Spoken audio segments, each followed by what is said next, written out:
Have you ever heard about people who calculate pi to millions of digits and wondered how that is possible?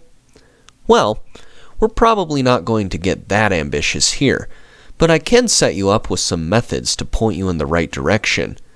The focus of these lessons is not so much to calculate as many digits as possible. Rather, it is my aim to promote mathematical thinking and general skills to approach and solve difficult problems like this one. If you've watched my previous lessons on numerical methods, you should be aware that we already have many of the tools we need to tackle this challenge. In this lesson, we are going to apply numerical integration to get the job done. First, ponder a moment. Where do we often see pi? Hint: think geometry. Congratulations if you thought of a circle. In fact, that is where we get the very definition of pi itself. Pi is the ratio of circumference to diameter. This can be measured with a circular object, some string, and a ruler. Of course, there are limitations to this approach, and I wouldn't expect to get more than a digit or two of accuracy. Nowhere near 1,000,000 digits. Obviously, we are going to need a different approach to get there. Back to geometry now. We know that the area of a circle equals pi r squared. A unit circle has a radius of 1, so the area of a unit circle is equal to pi. Very good. Now let's exploit the symmetry of the circle and cut it into 4 equal slices. The area of this equals pi over 4. This should simplify things a bit. Now if we venture into the land of algebra, we should remember the expression for a circle. X squared plus y squared equals r squared. Do a bit of rearrangement and we can define a circle as a function of x. Y equals the square root of r squared minus x squared. Don't forget the plus or minus out front. That defines the upper semicircle above the x-axis and the lower one below it. To make things easier, we've already decided to use the unit circle, so set r equal to 1. More specifically, we'll be focusing on the first quadrant, so integrate the upper semicircle from 0 to 1. That area is represented here in red. Here I have shown the function evaluations for 1, 2, 4, and 8 panels. The pattern continues for 16, 32, 64, and 128 panels. For space considerations, I have simply chosen not to display those here. Do notice that I am using 15 digits after the decimal, which is the maximum this software will display.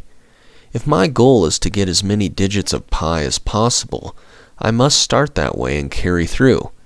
Intermediate rounding will compromise the accuracy of my final result. 15 digits to start with means my final answer can be no more accurate than 15 digits. First, we'll use Simpsons rule to integrate the function. Here is a brief reminder. If you care to see a refresher on this, feel free to watch that lesson and then come back to see how it's applied in this situation. The results of Simpsons rule are shown in the second column. Don't forget that we must multiply by 4 because we only integrated a quarter circle. The absolute error, shown in the third column, is the difference between pi and our approximation using Simpsons rule.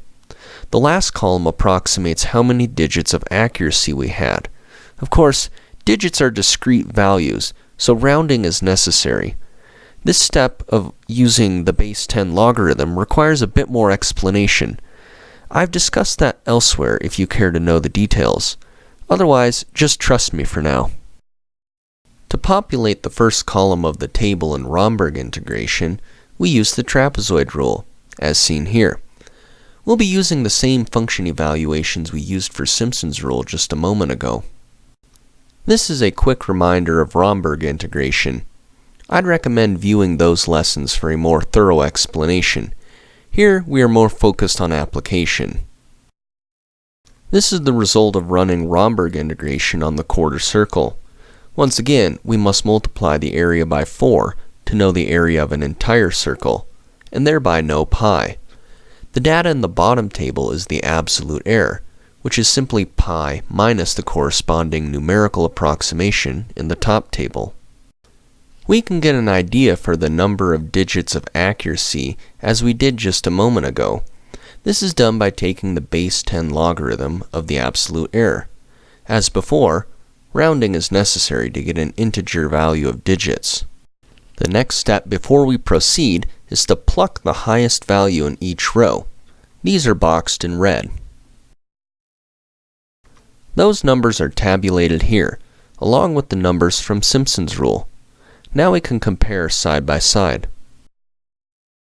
A picture is worth 1,000 words, so I decided to plot the data. As we can see, the two methods perform about the same in this instance. It makes sense that the more panels we use to integrate a quarter circle, the more accurate our result becomes. However, after 128 panels, the best we can do is about 3 digits of accuracy. Can we do better? Think about that for a bit. Next time we will discuss a better way of going about this. I look forward to seeing you then.